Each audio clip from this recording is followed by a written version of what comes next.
NT Ramarao గారు. ఈ సందర్భంగా మీరు ఆయనతో దాదాపు 8 సినిమాలు చేసినట్టున్నారు. అవునండి. మొదటి పరిచయం ఎప్పుడండి మీకు? నాకు ముందుగా శకపురుషుడు, శతపురుషుడు, కళారత్న, ఆయనకి ఎన్ని బిరుదులతో పిలిచినా కూడా విష్ణుమూర్తికి సహస్రనామాలు ఎలాగో అలా ఆయన గురించి చెప్పచ్చు. అటువంటి ఒక మహనీయుడి శత జయంతి వేడుకల సందర్భంలో నేను మీ ముందుకు రావడం, మీరు నన్ను ఇంటర్వ్యూ చేయడం నా అదృష్టంగా భావిస్తున్నాను. ఆయన గురించి చెప్పడానికి నాకు అవకాశం వచ్చినందుకు ఇంకా చాలా ఆనందంగా ఉంది. ఇంకా ఆయనతో కలిసి పనిచేశానంటే అది నిజంగా చాలా అదృష్టం అండి. చాలామంది అడుగుతూ ఉంటారు, ఏమండి అప్పటికన్నా ఇప్పుడు బాగుంది కదా, ఫెసిలిటీస్ అన్నీ ఉన్నాయి, మీరు ఒక 20 సంవత్సరాల తర్వాత పుట్టుంటే 30 ఏళ్ళ తర్వాత పుట్టుంటే బాగుండేదని అనుకుంటున్నారా అని. లేదండి, అప్పుడు పుట్టడమే కరెక్ట్. కాబట్టి అటువంటి మహనీయులతో చేసే అదృష్టం కలిగింది నాకు. ఇప్పుడు కూడా ఉన్నారు, కానీ అప్పుడు కూడా తక్కువ కాదు కదండి. టెక్నాలజీ ఏమీ లేని రోజుల్లో అటువంటి గొప్ప గొప్ప చిత్రాలని నిర్మించిన అటువంటి మహానుభావుడి పక్కన చేసి వారి గురించి మాట్లాడడానికి నాకు ఒక 4 ముక్కలు చెప్పుకునే అదృష్టం, అవకాశం కలిగింది. ఈ శత జయంతి వేడుకలు మీకు తెలుసో లేదో, తెనాల్లో సంవత్సరం అంతా జరగాలనని రోజుకొక సినిమా, అక్కడ ఒక థియేటర్ ఉంది, వీనస్ పిక్చర్ ప్యాలెస్ ఏదో ఒకటి, దాన్ని రీమోడల్ చేసి ఇప్పుడు పేరు మార్చారు. నాది తెనాలి ఆడి. తెనాలి ఆడపడుచుని, తెనాలి ఐతానగర్ మా అత్తగారు. అట్లాగా. దేవభక్తిని సుబ్బారావు గారు, మా వారు దేవభక్తిని రమేష్ గారు.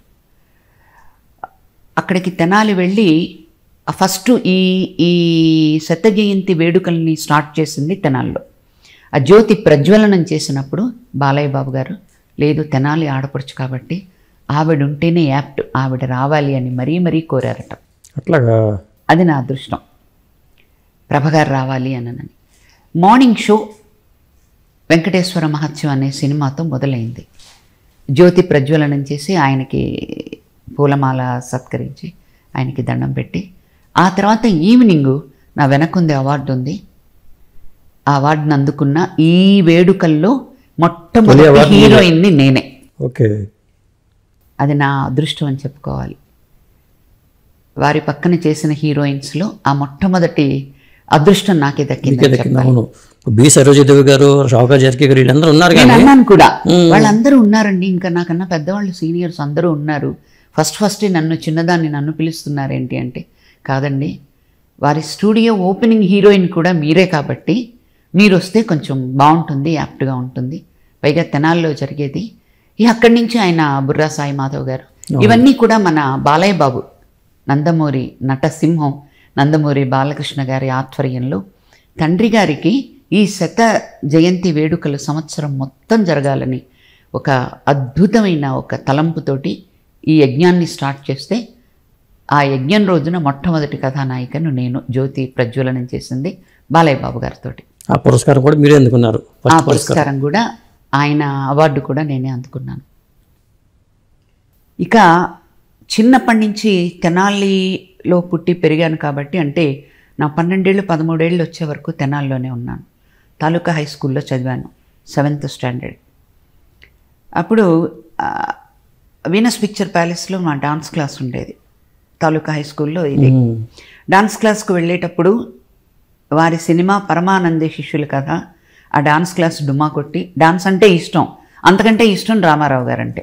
అప్పటి నుంచి అభిమానం ఉంది. అప్పటి నుంచినండి, అంతకంటే ఇష్టం రామారావు గారంటే.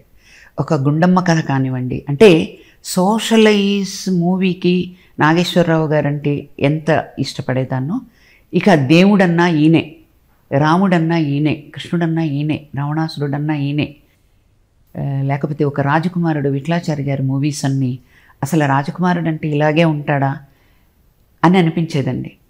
నా స్కూల్ బుక్స్ మీద ఆయన కృష్ణుడి బొమ్మ, ఒక బుక్ మీద, ఒక హిందీ దాని మీద ఒక రాముడు బొమ్మ కట్ చేసుకునే అట్టలు వేసుకునేదాన్ని.